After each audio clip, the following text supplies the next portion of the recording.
जेएनएन-यूआरएम योजना की बैठक के बाद 2 अधिकारियों पर गिरी गाज। नगर विकास मंत्री आजम खान ने मुख्य अभियंता आर.के. गर्ग और एक खरे को किया निलंबित। लखनऊ में मेट्रो रेल रूट को लेकर चीफ सेक्रेटरी की अध्यक्षता में हुई बैठक। नॉर्थ साउथ कॉरिडोर के पहले चरण को दिया गया अंतिम रूप। चारबाग से हजरतगंज तक चलेगी अंडरग्राउंड मेट्रो। लखनऊ में सेक्स रैकेट का पर्दाफाश। 2 बांग्लादेशी लड़कियां और 2 युवक गिरफ्तार।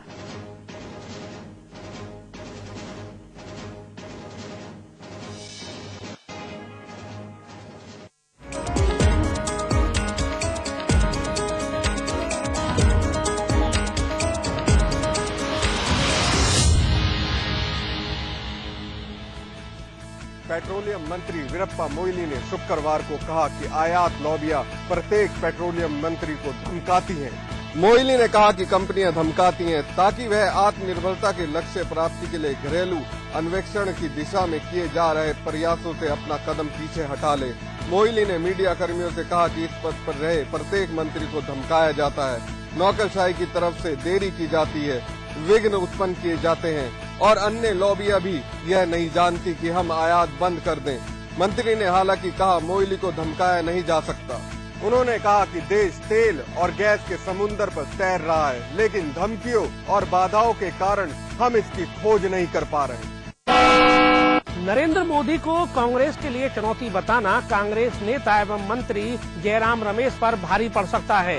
जयराम रमेश ने मोदी को कांग्रेस के लिए चुनौती क्या बताया, उनकी अपनी पार्टी के अंदर ही मानो भूचाल आ गया। पार्टी ने अब उनको खुद बीजेपी ज्वाइन करने की सलाह तक दे डाली है। नरेंद्र मोदी की वजह से बीजेपी में उठी बगावत अभी थमी ही थी कि कांग्रेस में कलह का माहौल बन गया है। गुरुवार को कांग्रेस के सीनियर लीडर जयराम रमेश ने मोदी को कांग्रेस के लिए चुनौती बताया था। उन्होंने कहा था कि 2014 के आम चुनाव में कांग्रेस के लिए न केवल मोदी का प्रबंधन कुशल चुनौती है, बल्कि विचारधारा के स्तर पर भी वह चुनौती पेश करने वाले हैं। जयराम रमेश ने कहा था कि नरेंद्र मोदी गुजरात में 3 बार चुनाव जीते हैं, इसमें कोई शक नहीं है कि वह जबरदस्त प्रचारक हैं। जयराम रमेश के इस बयान को लेकर कांग्रेस में खलबली मची हुई है। शुक्रवार दोपहर होते होते कांग्रेस नेता एवं सांसद सत्यव्रत चतुर्वेदी ने कहा कि जयराम रमेश को अगर मोदी से इतना ही डर है तो वह खुद मोदी की पार्टी बीजेपी ज्वाइन कर सकते हैं। आपको बता दें कि जयराम रमेश के बयान के पहले कांग्रेस कहती रही है कि नरेंद्र मोदी को गुजरात के बाहर कोई नहीं जानता। नरेंद्र मोदी कांग्रेस के लिए चुनौती बनते हैं या नहीं, यह तो बात की बात है, लेकिन जयराम रमेश का बयान उन पर भारी पड़ सकता है। जेडीयू और बीजेपी के बिगड़ते रिश्तों के बाद अब तीसरे मोर्चे की कवायद तेज हो गई है। आज दिल्ली में लेफ्ट के नेताओं ने मुलायम सिंह यादव से मुलाकात की।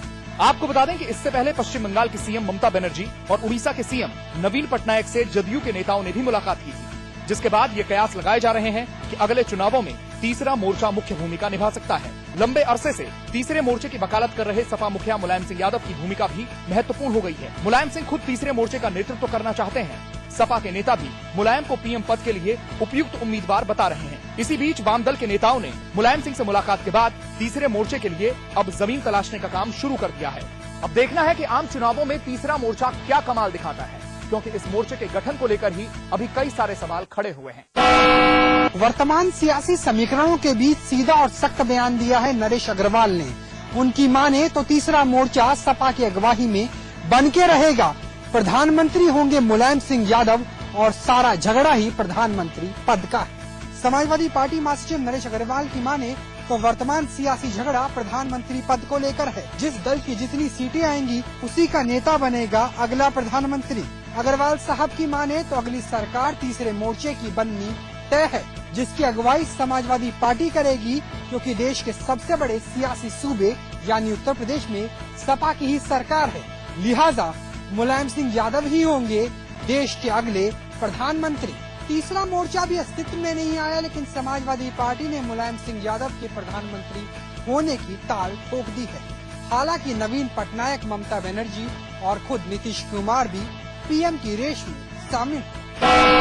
पूर्व मुख्यमंत्री रमेश पोखरियाल निशंक की बड़ी है मुसीबतें। नैनीताल हाईकोर्ट में उनके खिलाफ एक याचिका दाखिल कर कहा गया है कि उनकी बेनामी संपत्ति की वजह से राज्य सरकार को करोड़ों की चपत लग गई। नैनीताल हाईकोर्ट में यह कहते हुए एक जनहित याचिका दायर की गई है कि ऋषिकेश के श्यामपुर स्थित हिमालयन आयुर्वेदिक योग एवं प्राकृतिक चिकित्सा संस्थान जिस जमीन पर खड़ा है, उस जमीन को 2005 में सरकार ने मुफ्त में हिमालयन आयुर्वेदिक योग एवं प्राकृतिक चिकित्सा सोसाइटी को दे दिया। साथ ही 4.046 हेक्टेयर की इस जमीन के आवंटन से पहले तत्कालीन सरकार ने अपने अधिकारियों से जमीन के संबंध में जांच करवाई, मगर अधिकारियों की रिपोर्ट को भी दरकिनार कर दिया गया। इतना ही नहीं, यह जमीन सोंग नदी के डूब क्षेत्र में भी आती है, बावजूद इसके जमीन सोसाइटी को सौंप दी गई।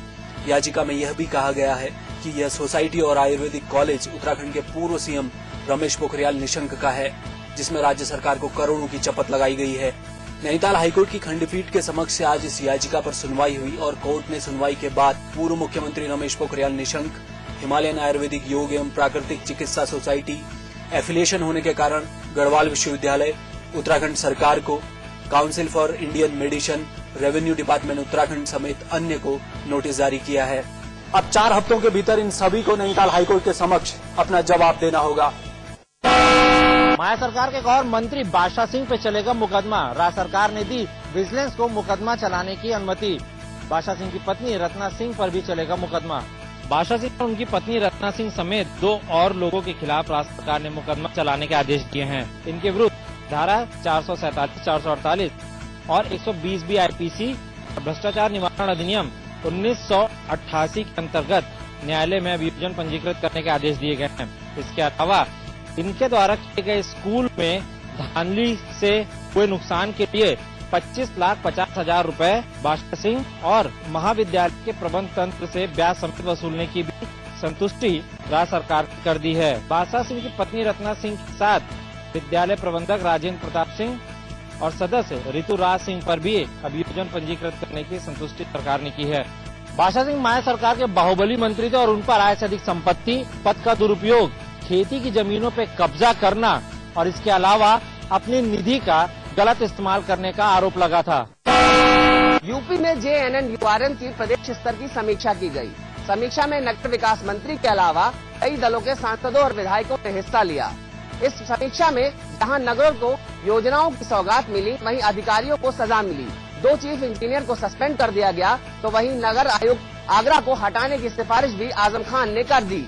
उत्तर प्रदेश में एक बार फिर अधिकारियों पर नजर टेढ़ी की आजम खान ने। बतौर नगर विकास मंत्री आजम खान ने शहरी विकास के लिए JNNURM मिशन की बैठक ली। इस बैठक में सरकार और अधिकारियों के अलावा सभी दलों के क्षेत्रीय विधायकों और सांसदों ने हिस्सा लिया।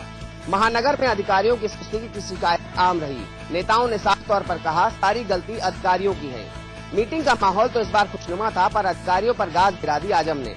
2 जगह ऐसी मिली हैं जहां शिथिलता पाई गई है, वहां सख्त कार्रवाई के निर्देश दिए हैं। नगर विकास मंत्री ने 2 मुख्य अभियंता को सस्पेंड कर देगा। मुख्य अभियंता जल संस्थान फैजाबाद RK गर्ग को निलंबित कर दिया गया।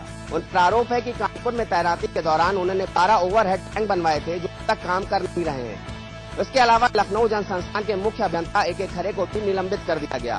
साथ ही आगरा के नगर आयुक्त DK सिंह को हटाने की सिफारिश भी आजम खान ने कर दी। इसके अलावा कई अधिकारियों के खिलाफ जांच के बाद राजस्व वसूली का आदेश भी दे दिया गया है। इस बैठक में आगरा को 4, लखनऊ को 2, कानपुर को 1 और मेरठ को 3 योजनाओं की स्वीकृति मिली है। जनप्रतिनिधियों की शिकायत के बाद पिछली बार इसी बैठक को आजम खान ने रद्द कर दिया था। इस बार आजम खान ने अधिकारियों पर गाज गिराई है। यानी साफ है, उत्तर प्रदेश में अधिकारी और नेताओं के बीच का कोल्ड वॉर अभी तक खत्म नहीं हुआ है। मेट्रो रेल की तैयारियों को लेकर हुई बैठक। इस बैठक की अध्यक्षता खुद उत्तर प्रदेश के मुख्य सचिव जावेद उस्मानी ने की, जबकि संबंधित विभागों के अधिकारी भी इस महत्वपूर्ण बैठक में मौजूद रहे। लखनऊ के शास्त्री भवन में मेट्रो रेल परियोजना हेतु गठित उच्च स्तरीय समिति की आज बैठक की गई, जिसमें उत्तर प्रदेश के मुख्य सचिव जावेद उस्मानी सहित कई बड़े अधिकारियों ने हिस्सा लिया। इस अवसर पर मुख्य सचिव जावेद उस्मानी ने निर्देश दिए हैं कि लखनऊ मेट्रो परियोजना का क्रियान्वयन आम जन को बेहतर परिवहन सुविधा उपलब्ध कराने को दृष्टिगत रख कर कराया जाए।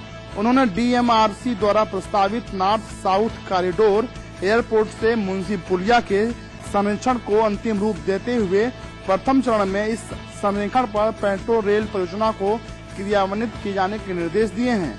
उन्होंने कहा कि अब नॉर्थ साउथ कॉरिडोर में भूमिगत भाग को 4 बाग से प्रारंभ कर हजरतगंज तक लगभग 3 किलोमीटर भूमिगत भाग रखा जाए।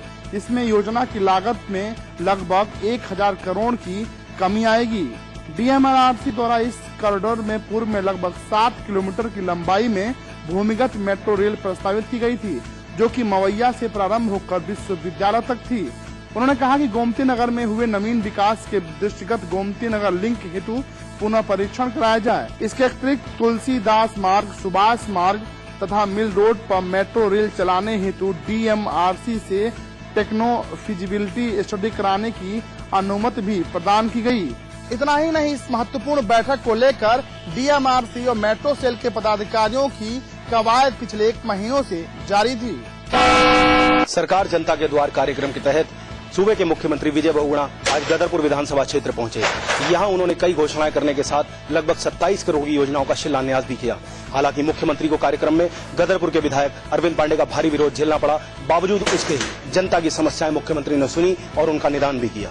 गदरपुर पहुंचे मुख्यमंत्री बहुगुणा ने आज स्थानीय जनता को निराश नहीं किया। स्थानीय नेताओं के स्वागत भाषणों में मांगों को ध्यान से सुनते हुए सीएम ने इसके बाद गदरपुर के लिए अपना पिटारा खोल दिया। उन्होंने नेशनल हाईवे पर भाखड़ा पुल चौड़ीकरण की स्वीकृति देकर जनता की वर्षों पुरानी मांग पूरी की, तो साथ ही गुलरबो क्षेत्र में झूला पुल निर्माण को भी हरी झंडी दे दी। सीएम बहुगुणा ने गदरपुर में 10 किलोमीटर हॉट मिक्स नई सड़कें देने के साथ ही मटकोटा गदरपुर हल्द्वानी मार्ग के लिए 26 करोड़ और गदरपुर मिल्क मार्ग के लिए 88 लाख की योजनाओं का शिलान्यास किया। हालांकि कार्यक्रम में गदरपुर विधायक अरविंद पांडे का विरोध भी सीएम को झेलना पड़ा।